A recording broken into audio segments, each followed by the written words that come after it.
시간이 지나면 감정이 다 사라지는 거 아닐까? 조금이라도 감정이 남아있을 때 붙잡아야 될 것 같아요. 네, 맞습니다. 여러분이 하시는 이 걱정들은 전부 사실이에요. 이렇게 되면 쟤는 물 건너가는 거 아니에요? 근데 또 이건 아니에요. 이해가 잘 안 가시죠? 감정이 다 사라졌다는데 재회는 왜 물 건너간 게 아니라는 건지 도저히 이해하실 수 없다면 오늘 영상 끝까지 들으세요. 힌트를 먼저 드리면 재회는 감정으로 하는 게 아니기 때문이에요. 지금 바로 시작합니다. 방금 얘기 의아하실 거예요. 남녀관계는 감정으로 이루어지는 건데 왜 재회는 감정으로 하는 게 아니라고 할까요? 여러분이 이 개념을 이해하시려면 먼저 재회에서 감정이 끼치는 영향력에 대해서 알아야 해요. 감정의 다른 이름은 유용가치예요. 감정을 가치라고 표현하는 것에 거부감을 가지는 분들도 계실 텐데 잘 생각해보세요. 애당초 우리는 가치가 없는 대상에 대해서 감정이 생기지 않습니다. 예를 들어 사실상 아무런 생산성이 없는 반려견이라 할지라도 그 반려견으로부터 얻는 위로, 즐거움이 있기 때문에 반려견을 사랑하게 되는 거죠. 만약 반려견으로부터 아무런 가치를 느끼지 못한다면 그 반려견을 오직 책임감만으로 키우게 될 거예요. 즉 여기서 말하는 가치란 꼭 외모, 경제력, 나 자신의 매력 같은 사회적 생산적 가치가 아니라도 나를 만나서 느끼는 즐거움, 행복감, 안정감, 뭐라도 내가 어떤 형태로든 이익을 주는 사람이어야 한다는 거예요. 그래서 감정과 가치는 떼놓을 수가 없는 거예요. 이렇게 생각하면 이별 상황을 다른 관점에서 해석해 볼 수 있어요. 이별은 상대방이 나에게 느끼는 가치가 기준 이하로 사라졌거나 불만족이 만족 이상의 수준으로 올라가서 유용 가치가 사라진 상황이에요. 일반적으로 우리는 감정을 모닥불처럼 생각해요. 불이 커졌다 작아졌다를 반복하고 만약 불이 작아졌더라도 불씨가 남아있다면 다시 활활 타오르게 만들 수 있다고 생각하는 겁니다. 그런데 그 감정의 불씨는 결국 가치라는 장작이 있어야 해요. 이별에는 이 불씨가 충분히 다시 타오를 수 있는 경우와 불씨가 모두 꺼져 버렸거나 혹은 남아있더라도 회생할 수 없는 경우가 있어요. 대표적으로 다시 타오를 수 있는 경우는 상대방이 나에 대한 가치를 느끼고 있지만 다른 한편으론 불만족이 커서 연애 유지에 괴로움을 느끼는 경우예요. 나한테 감정이 아예 없는 건 아니어서 이별이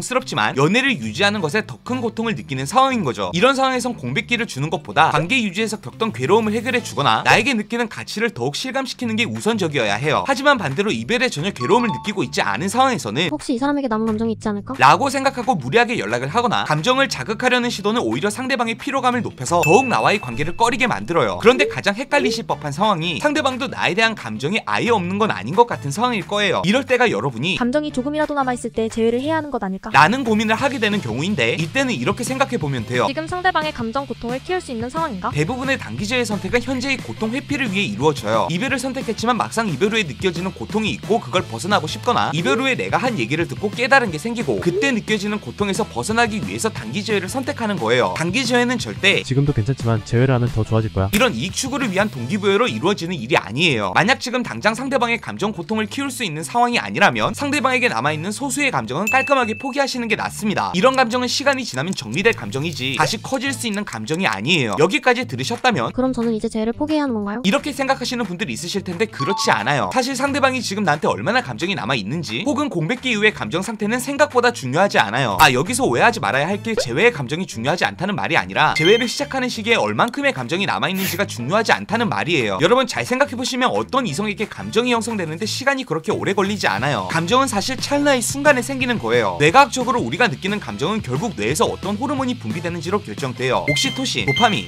노르에피네프린, 세로토닌 이 호르몬들을 뿜어낼 때 누군가에게 사랑이라는 감정을 느끼게 되는 건데 이 호르몬들을 뿜어내는 데는 고작 수초, 수분, 길어도 수시간 내에 분비가 시작돼요. 물론 깊이 있는 사랑이라고 말할 수 있는 감정은 더 오랜 시간이 필요할 수 있지만 사실상 남녀 관계로서의 시작을 하는 데는 오랜 시간이 걸리지 않는다는 거예요. 그래서 사실 중요한 건 감정이 얼마나 남았는지 보다 의미 그리고 가치 평가라고 볼 수 있어요. 이별 당시에는 상대방이 안 좋은 감정을 가졌더라도 시간이 지나면서 최종적으로 남은 나와의 관계에 대한 의미 그리고 상대방이 나를 평가하는 인지가치에 따라서 감정은 순식간에도 생길 수 있거든요. 여기까지 시간이 지나서 잊혀지는 것 아닐까라는 고민이 왜 느낄 필요 없는 불안감인지 알아봤어요. 그런데 여러분이 흔히 착각하시는 지식 하나를 바로 잡아 드릴게요. 대부분 공백기를 가지는 가장 큰 이유가 기억 미화라고 설명해요. 시간이 지나면 상대방의 나쁜 감정은 사라지고 좋았던 기억에 대한 미화가 이루어진다고 생각하는 거예요. 그래서 어떤 댓글들에서 저는 이런 상황인데 시간이 지나면 저를 그리워하게 될까요? 이런 질문들을 하게 되는 건데 물론 이런 미화 작용이 일어나면 가장 좋겠죠. 하지만 이건 보너스예요. 가장 큰 목적은 감정 환기 그리고 감정 둔화예요. 과거에 일어난 일은 트라우마 수준으로 심각하지 않은 이상 대부분 우리는 시간이 지날수록 그 사건에서 느꼈던 감정의 둔화가 이루어져요. 그래서 처음엔 생각만 해도 충격적이었던 일들이 시간이 지날수록 그 일이 일어났다는 기억은 있지만 그 일에서 느꼈던 감정은 점점 약해지게 되는 거죠. 그 과정에서 과거에 좋았던 기억들의 미화가 일어나면 가장 좋지만 꼭 미화가 아니더라도 감정 둔화, 감정 환기만 이루어져도 사실 충분한 거예요. 그런데 이런 감정 둔화 환기가 이루어지기 위해선 꼭 필요한 조건이 있어요. 바로 그 감정이 상기될 트리거, 즉 계기가 없어야 한다는 거예요. 심리학적으로 감정의 재활성화, 인지적 고착이라는 개념이 있어요. 트라우마가 될 만한 수준의 사건이 아니더라도 지속적인 기억의 상기가 있으면 그 사건이 마치 트라우마처럼 인지적 차원에서 고착화된다는 거예요. 그래서 공백기에는 가능하다면 아예 연락이나 마주침이 없어야 하고 만약 만약 사내 연애 같은 환경상의 이유로 마주칠 수밖에 없는 상황이라면 교류라도 최소화해야 하는 거예요. 물론 교류가 있다고 무조건 감정 재활성화가 이루어지는 건 아니지만 빈도가 높을수록 확률적으로 올라가는 건 사실인 거죠. 여러분 이제 왜 공백기가 필요한지, 왜 상대방에게 잊혀지는 걸 그렇게 두려워하지 않아도 괜찮은지 이해하셨죠? 만약 상대방에게 기준 이상의 감정이 남아있다면 그건 여러분이 충분히 활용하실 수 있는 감정이 맞아요. 그런 경우라면 여러분은 오랜 시간을 주지 않고 빠르게 재회를 시도하시는 게 옳아요. 그런데 기준 이하의 감정이 남아있을 때는 아쉬워하지 마세요. 그냥 과감하게 그 감정을 포기하고 여러분의 새로운 가치를 통해 새로운 감정을 만들어 주려고 하세요. 그게 훨씬 재회에 유리한 방법입니다. 오늘 이 영상을 보시고 재회를 새로운 시각으로 보게 되셨다면 댓글의 링크를 통해 재회 전자책을 무료로 선물 받아 보세요. 아마 이때까지 여러분이 생각하고 있던 재회가 얼마나 틀린 건지 바로 깨닫게 되실 거예요. 그럼 오늘도